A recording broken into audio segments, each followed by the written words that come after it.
Hello travelers and welcome back to Gamers Elf's Loft. Come in, sit back, relax, listen to me ramble. We all have friends. I mean, some of us have friends. But you know, when we have friends, we want to do things with those friends. Like play D&D.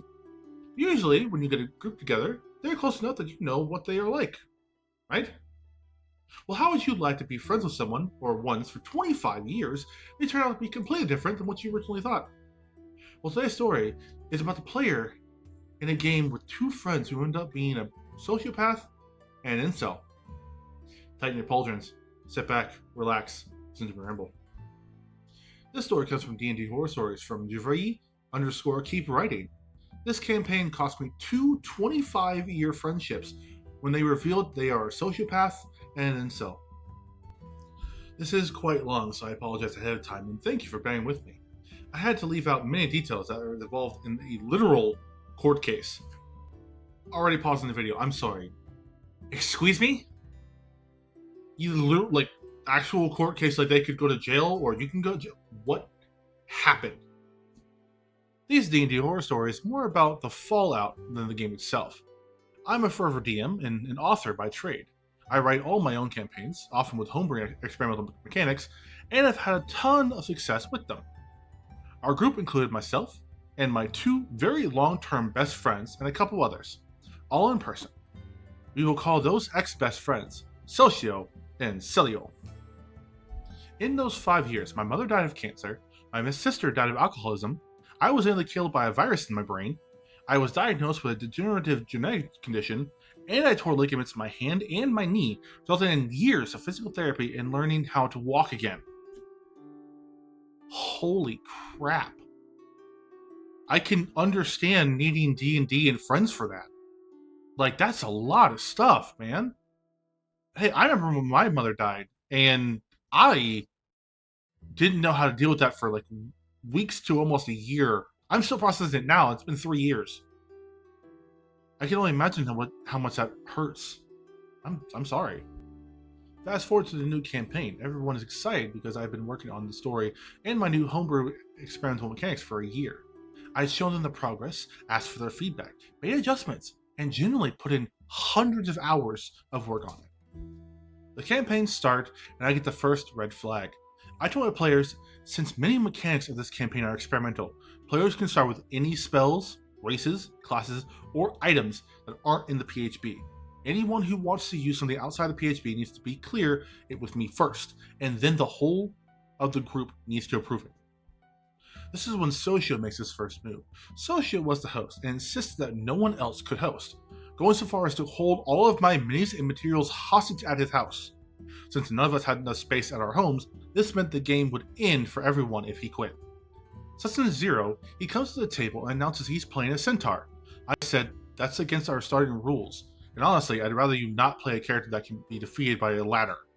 He throws a fit and then decides he's only playing Aarakocra. He also demanded that the Aarakocra never needed to land on the ground. He insisted he could hover consistently, in and out of combat. Whatever, I'm a creative DM, I'll manage it. Celcio then started to question every ruling. If it wasn't in his favor, he would storm off and threaten to quit. Multiple times I was forced to bend the rules or just outright change my rulings for him.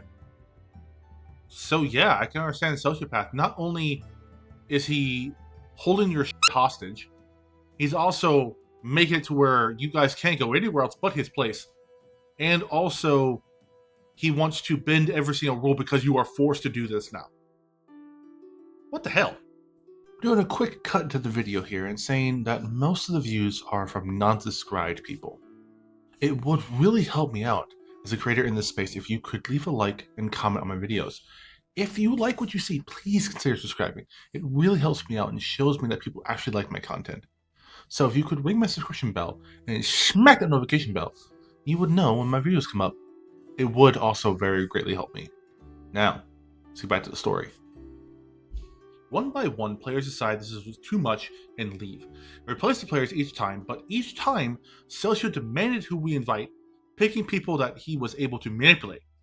This is when Socio brings in Celio to the game. Celio and Socio then turn the game into their own private show, Basically 2+ hours of dick jokes and 30 minutes of D&D.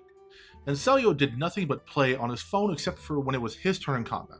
2 others leave, in part because Ancelia made them uncomfortable with comments like, "I deserve a woman." My stress is visible, mostly from the earlier mentioned personal events, but D&D was my outlet for joy. Socio then insists that the campaign isn't working and demands I sit down as DM and let his new party members run a different campaign. I make a character and try to be a good player, but I'm called out for any roleplay I try because it's not in the module, and eventually get pushed out entirely. I then call up Socio and confront him, and he tells me, "It always seems like something's wrong," and ghosts me. He then goes to our friends group and demands that they all ghost me as well. And Celio, take a shower. Socio, the hell you mean? I need to step down from DMing and someone else can do DMing because it's not working? Who decided this? Was it just you or the entire party? If it was the entire party, I might understand. But I don't think anybody actually said this besides you. So, we need to have a talk here, buddy. I ended up completely isolated. I was kicked out of my own campaign because Socio didn't have full control, kicked out of the next campaign because I was trying to roleplay, and kicked out of my friend group because there were too many things going wrong in my life for him to care. I didn't ask for much.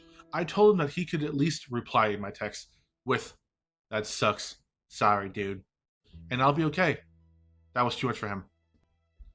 For a long time, I thought I might be the problem. But Socio didn't stop there.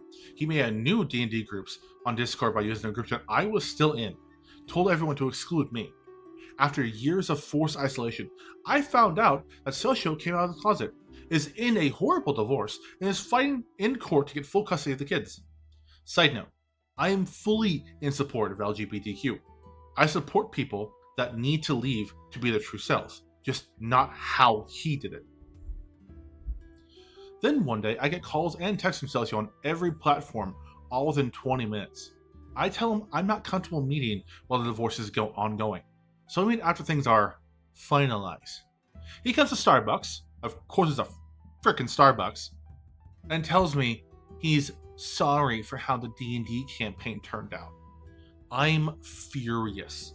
So I tell him as quietly as I can that his lack of empathy and his manipulation amounts to outright cruelty, and we aren't friends anymore. Full stop. I leave and take everything in stride as best I can. But the situation has me often looking back at the forced isolation, and to this day, I still wonder if somehow I was the asshole who destroys everything. I haven't heard anything from Mancelio, except he often calls other friends to bitch about being single. TLDR, 2 25-year-long friends use D&D to blow up their friendships with me by revealing they are a sociopath and an incel, and manipulate our entire friend group to push me into a forced isolation. What the What is wrong with these people? Like, not only was it the forced holding of all of your things that belong to you, because it had to be at his house, which is not right, but also inviting someone that you have no idea about. Also, the first things out of his fucking mouth is, "I deserve women." What do you mean? You, go take a shower. You, off. I am so sorry for saying all this and being like this, but this is awful. For the 5 years that you have dealing with all of your personal things that you felt comfortable telling them about, they throw it in your face and make you feel worse and worse, and then force you out of D&D and force them out of the friend group entirely. What is going on with the world when you can't even tell your friends about your personal struggles in your life, to the point where you almost died and they can't even respect that? What's happening? I don't understand. Anyway, thank you guys for sticking with me. I am going to apologize now for the amount of cursing in this video, because I genuinely was upset reading this story. I actually was reading this for the first time with you guys, so you're getting my honest, true reaction to the story. But with that being said, remember that the greatest power in all power scaling is the power to say no. Thank you for enjoying my Hot Force Towel. Be safe, and farewell.